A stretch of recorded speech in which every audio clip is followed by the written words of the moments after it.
Okay, so this evening I'd like to chat about a record which was the seventh LP by the band and was called Seventh Son of a Seventh Son.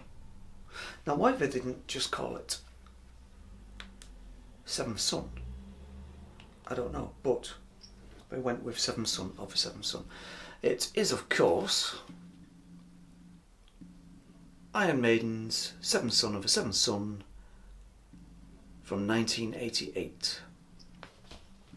Now, the only reason I suggested that they should just call it Seventh Son is because it was essentially a concept album in parts based loosely on the story Seventh Son by an author called Orson Scott Card, who is a new one on me, I have to admit. Anyway, I clearly remember getting this the very first day it came out. I queued up outside HMV, the only time I've ever done that for any band ever. Queued up outside before they were open, they let us in, and of course they were playing it on the PA, and my memory of that was I just wanted to get out of there quickly with the album under my arm in a bag, because I didn't want to hear the whole thing until I got home. I wanted to listen to it myself. But what I was hearing did sound interesting. It sounded not completely dissimilar to Somewhere in Time, but different enough to keep it interesting. So I got it home and obviously played it. And in those days you would play records just ad infinitum because you had nothing, there wasn't really that many other distractions. So in the end I kind of got a little bit jaded with it, and my overall impressions early on were I wasn't really a massive fan of it. I felt it was a little bit weak, a little bit tame, a little bit tepid in places, but still a good listen. But I felt a little bit disappointed out of the glory and the sheer perfection of Somewhere in Time, which was 2 years previously. Now, I also felt that this sleeve here it always looked a bit sort of sparse. I know that was the whole idea. I know that's what they were going for, but I always felt like it could have done with a bit of colouring in. And I would not be surprised if some kids got hold of it, their copies, and maybe did colour it in. I always felt it was a little bit incomplete. And the other thing that annoyed me about the whole thing was this picture of the guys.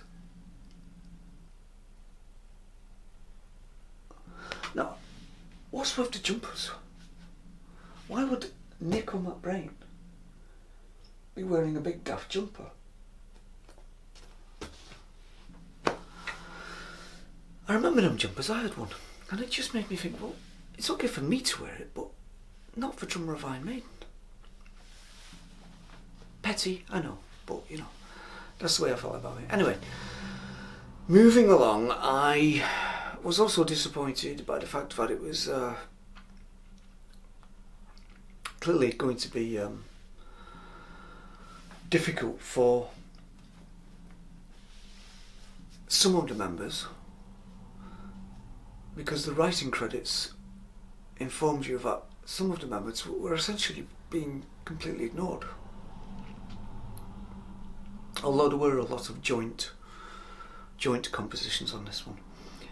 It turned out a year later that Adrian Smith decided to leave, and one of the reasons he cited for leaving was that a lot of these songs were being played at 100 miles an hour, and it's not a 100 mile an hour record.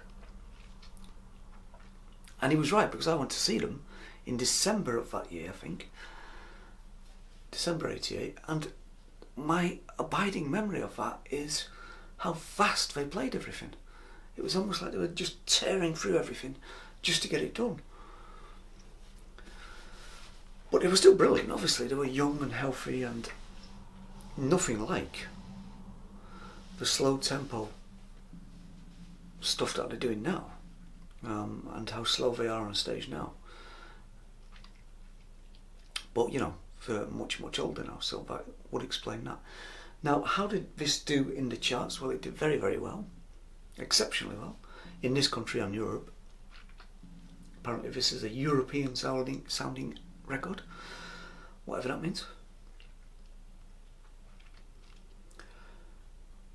Critics wise, the majority of the critics really liked it. They particularly liked the sort of progressive tendency this record has. They liked the use of keyboards to make things a little, you know, a little bit fresher. Not that there's many keyboards on here, but there are some. Again,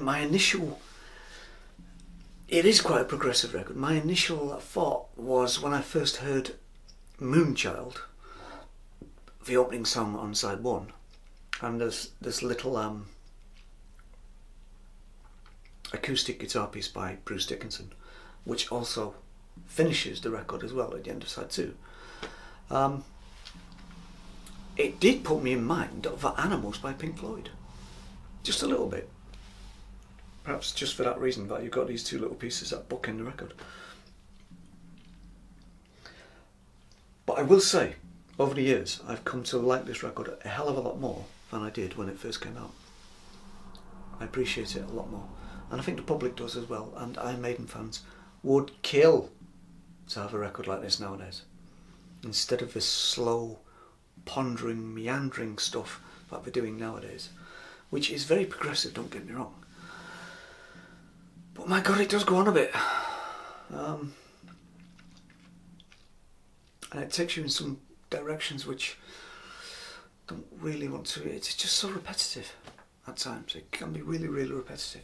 So this is much more succinct, precise, and to the point, and I think the fans would appreciate something like this nowadays. Of course, we're not going to get that, but it would be great if we did. So what songs are on here? So we have Moonchild, side 1, The Infinite Dreams, which I think is a very interesting song. It's very sort of stripped down, and the least like Iron Maiden I'd ever heard up to that point. Can I Play With Madness, the big single, which I'm still in two minds about. The Evil That Men Do, I always enjoyed that. Title track, I always enjoyed that. The Prophecy and the Clairvoyant, which to me, they're a bit problematic because they're very similar and they're a bit forgettable. The Clairvoyant has got a good riff, I have to admit. And then Only the Good Die Young, which finishes the record in superb style with a tremendous bass solo from Steve Harris. You don't hear that many bass solos, and there is some good bass playing on this record. In fact, one wag commented in Kerrang that this did sound a little bit like a Steve Harris solo record, whatever that would sound like. Well, maybe it would sound like this. But as far as the charts go, it got to number 1 in Finland. There we go again, the Finnish knocking it out of the park yet again. Number 2 in Switzerland, number 1 in England. Number 1 is a big deal in this country for a heavy metal album. So there you go. The US, number 12. So they weren't as crazy about it as the rest of Europe, but maybe they felt it was not quite up to Maiden's usual standard. And Bruce Dickinson even commented that he was a bit angry with the Americans for their response to it, but I'm sure he's over that now, because this obviously sold very well and the boys did very nicely out of it indeed. And like I say, as time has gone on, I've really grown to like this album a lot more than I did originally. And I think if you've heard it and you remember it back then and you remember it and you hear it now, I think the majority would actually agree that this is a much better record than it was pretending to be in 1988. So that is Iron Maiden, Seventh Son of a Seventh Son from 1988.